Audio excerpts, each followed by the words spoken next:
$12.47. That landed in someone's account this morning. They didn't work for it. They didn't sell anything. They just owned a stock. It started with $500. In a minute, I'll show you the one number most beginners never check, and it's the exact reason so many people lose money in dividends. If you've never invested before, no finance background, no big savings account, this video is exactly for you. By the end, you'll have a clear step-by-step plan to start your first dividend portfolio with just $500. Jargon, no fluff, just the actual steps. At the very end, I'll give you a simple 5-point checklist you can save and reuse every time you look at a dividend stock. Quick note before we start. This video is for educational purposes only. I'm not a financial advisor. Nothing here is personalized financial advice. Always do your own research before making any investment decision. Here's exactly what we'll cover today. First, what dividends actually are and why they work. The 4-step system to build your first $500 portfolio. Third, the real math, what $500 actually becomes over time. Let's get into it. What is a dividend? Let's keep this simple. When you own shares of a company, say Johnson & Johnson, that company pays you a portion of its profits every quarter just for holding the stock. Think of it like this. Imagine you own a small piece of a vending machine business. Every time someone buys a snack, you get a cut of that sale. You didn't operate the machine, you just own a piece of it. Dividends work exactly the same way. You own a piece of a business. The business earns money. They share it with you. Here's the myth I want to bust right now. Most beginners think you need $10,000, $50,000, maybe even $100,000 before dividends mean anything. That is not true. $500 invested consistently, with dividends reinvested, compounds faster than most people expect. I'll show you the exact numbers in a few minutes. The key word there is reinvested. Remember that, it matters more than the starting amount. Okay, 4 steps, let's go through each one. Step 1, open the right account. Before you buy anything, you need the right account. US beginners, there are 2 main options, a Roth IRA or a regular brokerage account. Here's the difference that matters. In a Roth IRA, your dividends grow completely tax-free. You pay 0 taxes when you withdraw in retirement. A regular brokerage account, you pay taxes on dividends every single year. A Roth IRA first if you're under the income limit, which is around $161,000 for single filers. Fidelity, Schwab, and Vanguard all offer free Roth IRA accounts. No minimum to open, takes about 10 minutes. If you skip this step and go straight into a taxable account, you could lose 15 to 20% of your dividend income to taxes every year. That adds up to thousands of dollars over time. Step 2, choose your starting investment type. With $500, you have 2 paths. Individual dividend stocks like Coca-Cola or Realty Income, or dividend ETFs, which are baskets of many stocks bundled into one. A beginner with $500, ETFs are the smartest starting point. Here's why. When you buy one ETF, you're instantly diversified across 100 or more dividend-paying companies. If one company cuts its dividend, it barely affects you. If you put your entire $500 into one high-yield individual stock and that company cuts its dividend, you feel it immediately. Start with 1 or 2 diversified dividend ETFs. Keep it simple. Diversification protects you while you're still learning. Step 3, check the yield, but not how you think. Dividend yield is the percentage of the stock price paid out as dividends each year. If a stock costs $100 and pays $4 a year in dividends, that's a 4% yield. Here's where beginners go wrong. They see a 12% yield and think, amazing, I'll take that. A high yield is often a warning sign, not a reward. Yield above 8 to 10% usually means the stock price has already fallen, which makes the yield number look bigger artificially. The company may be in serious trouble.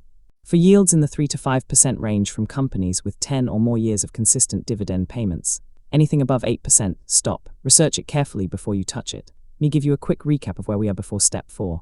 Right account, Roth IRA. 2, ETF over individual stock. 3, yield in the healthy 3 to 5% range. More step, and this one is the most important. Step 4. Turn on DRIP. DRIP stands for Dividend Reinvestment Plan. When you turn this setting on inside your brokerage account, every dividend you receive automatically buys more shares. You don't have to do anything, it's completely automatic. This is where compounding actually happens. Here's the difference. With DRIP on, your dividends buy shares. Those shares pay more dividends. Those dividends buy more shares. It snowballs over time. With DRIP off, you receive cash, maybe spend it, and your portfolio barely grows. Every major brokerage has this setting. It's usually one toggle, takes 5 seconds to turn on, and most beginners never do it. Turn it on from day one, never turn it off. Okay, let's make this real with actual numbers. You have $500. You open a Roth IRA on Fidelity. You buy into a dividend ETF with a 4% annual yield. You turn on DRIP. In year 1, your $500 earns $20 in dividends. That $20 automatically buys more shares. Let's say you also add just $50 a month. That's $600 a year, not a huge amount. Here's what happens over time. After year 1, your portfolio is worth around $1,100 and you've earned about $45 in dividends. After 3 years, around $2,600. About $104 in annual dividends. After 5 years, around $4,500. About $180 in annual dividends. After 10 years, over $10,000. And more than $400 a year in completely passive dividend income, from $50 a month and $500 to start. Here's what most beginners miss, and this is the answer to the question I opened with. The number most beginners never check is their own consistency. The yield, not the stock ticker, not the market timing. The person who invests $50 every single month without stopping will always beat the person who starts with $2,000 and never adds anything. Consistency beats starting amount, every single time. Let me show you something important before we move on. There are 2 paths a beginner can take. Path 1, a diversified ETF, 4% yield, drip turned on, adding money consistently every month, boring, steady, it works. Path 2, a single high-yield stock, 11% yield, drip off, no consistent contributions, exciting at first, until the dividend gets cut and the stock drops 30%. The boring path wins, almost every time.